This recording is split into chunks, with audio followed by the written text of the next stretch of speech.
Joining us tonight is Tom Fenton, the president of Judicial Watch. Tom, good to have you with us. Hello. This is quite something when we look at what's going on.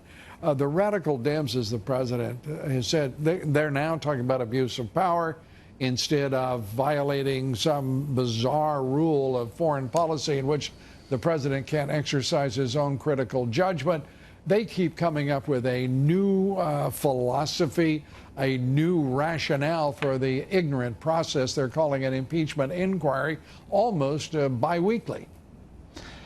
Well, you know, it's not an impeachment inquiry, at least historically speaking. And when you engage in speed, secrecy, when you're rolling over the rights of the accused, in this case, President Trump, it looks like more a coup than any impeachment. And I think that's the way we should be thinking about it.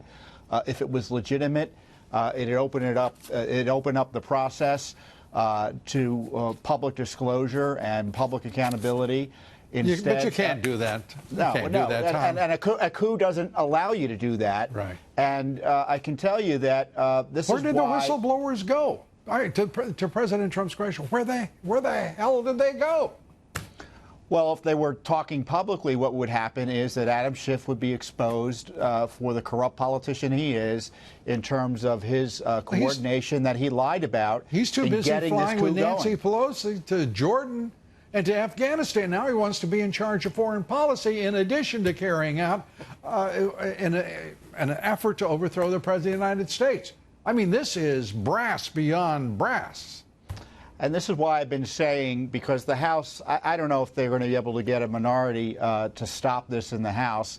This is why the Senate needs to take leadership, and I know they don't want to, and this is where voters need to step in and let their senators know what they expect. You mean they won't participate in the coup? You mean, are you talking about the chairman of the Senate Judiciary Committee, Lindsey Graham?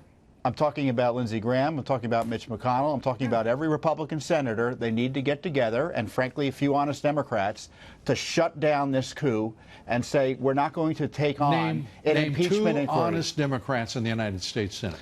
Well, maybe that senator from West Virginia might join in. Who knows? That's one. Joe Manchin. Well, I can't think of a second. I think you're right. It'd be a Candy Rock Mountain if we could find honest brokers and honest members of our two political parties. I've got to say, to watch what is happening, think about this. Nothing is happening in the U.S. Senate, Tom. Nothing. No. And for 9 months, the chairman of the Senate Judiciary Committee has not lifted a finger to help this president. He blathers little, sound bites, one side or the other, for or against the president every week, it seems, but has done nothing for the American people or truth, justice, and the American way. He is an embarrassment to the government of this country and its traditions. Well, this is a leadership issue also in the Senate. If the Senate leadership wanted something done, the committees would be holding hearings. But as you point out, nothing's being done. Chuck Grassley is doing more as former Judiciary Committee chairman than the full Judiciary Committee is doing in terms of exposing what's been going on. Judicial Watch, frankly, is doing more than Congress is on all of this. In terms of getting information out about, we now know that you had the former Ukrainian ambassador, it looks like, had an enemies list that included you. We've got new information on the Clinton email corruption and cover-up that this State Department, this Justice Department also participated in trying to hide. And we have more information coming out this week about Ukrainian involvement in the presidential campaign.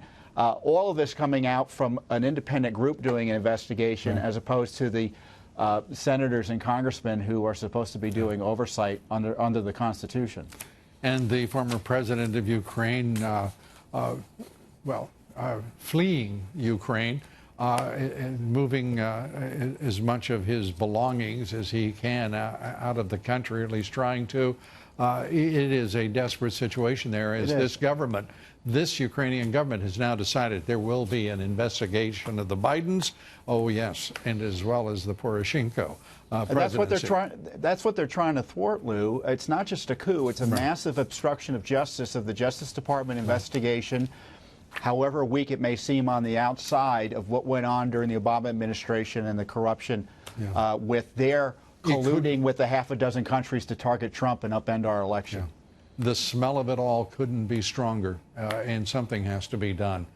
We hope soon. Thanks for all you're doing and Judicial Watch. Tom, thanks so much. You're welcome. Tom Fitton. You're welcome.